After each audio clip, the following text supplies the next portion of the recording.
Part 2.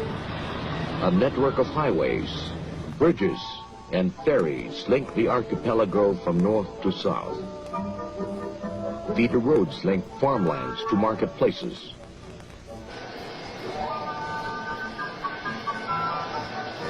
Improved port facilities have eased travel and transport by air and water.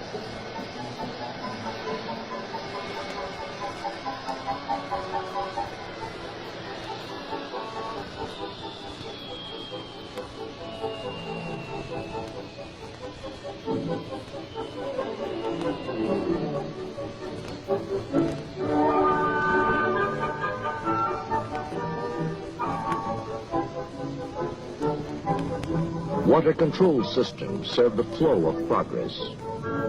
Dams provide hydroelectric power and make fields more productive through irrigation. No single act of the Marcos presidency has had more far-reaching impact and popular acclaim than his decision on September 26, 1972, to declare the entire country a land reform area. In that decision, he terminated the enslavement of the poor tenant farmer to a bondage of centuries by granting him ownership of the land he tilled.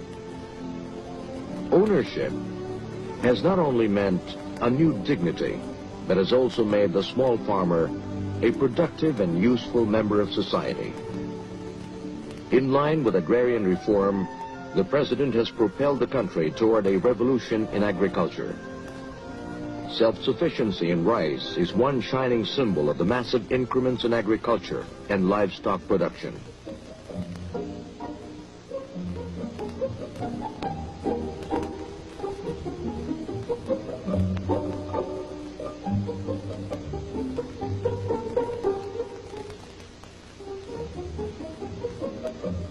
The Marcos years have seen unprecedentedly high investments in agriculture. Irrigation schemes, adequate warehousing, price support programs, and the infusion of modern technology in the land. The continuing improvement of agriculture remains a critical goal in the nation's 10-year development program.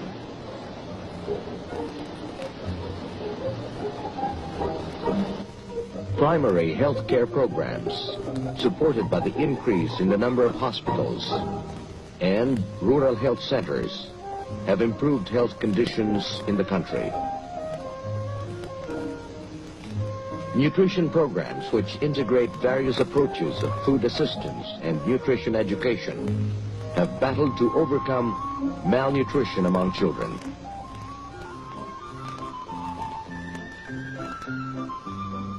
Non-formal education has opened up new horizons for the illiterate and out-of-school youths.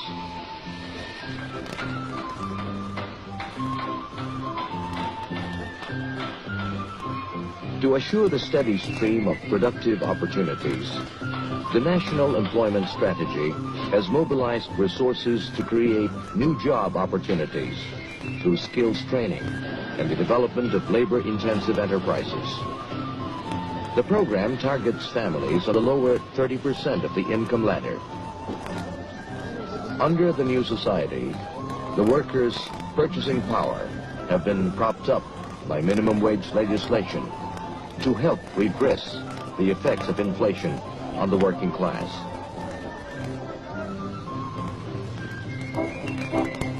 A new labor code was promulgated, which joined together management and labor with government in a tripartite conference for the settlement of issues, thus assuring industrial harmony to allow economic growth.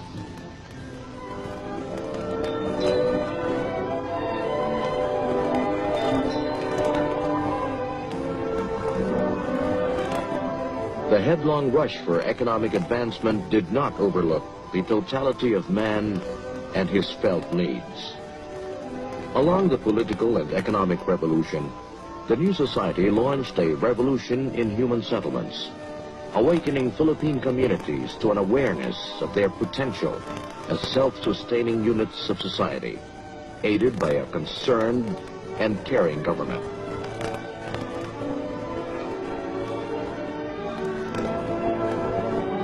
In a developing country, the strategy to fulfill basic human needs approaches a life and death issue.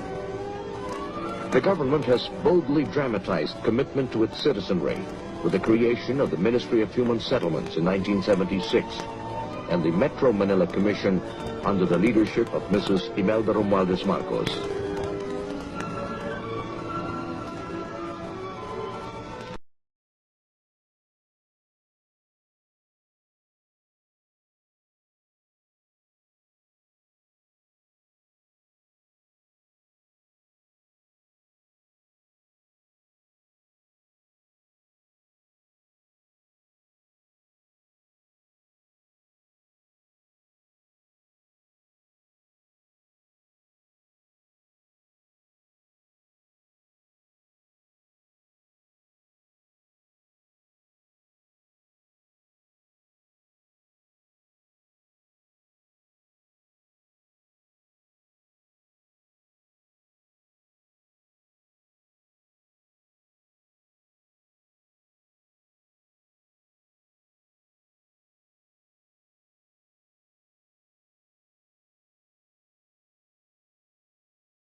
The New Society has neither failed in the recognition of man's spiritual and emotional needs, in the creation of an environment to enhance the full expression of national arts and culture.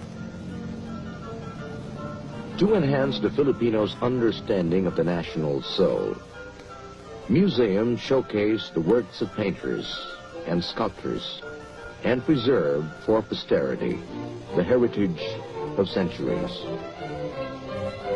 The cultural renaissance, due primarily to efforts of Mrs. Marcos to popularize the arts and improve the status of the Filipino artist, combined with an upsurge in nationalism, has brought about the flowering of indigenous arts, particularly music, drama, and folk craft.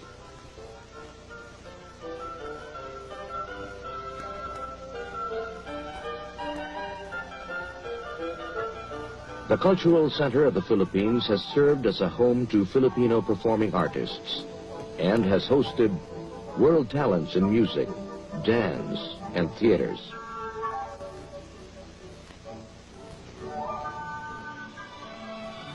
A most dramatic aspect of the New Society is the respected place that the Philippines has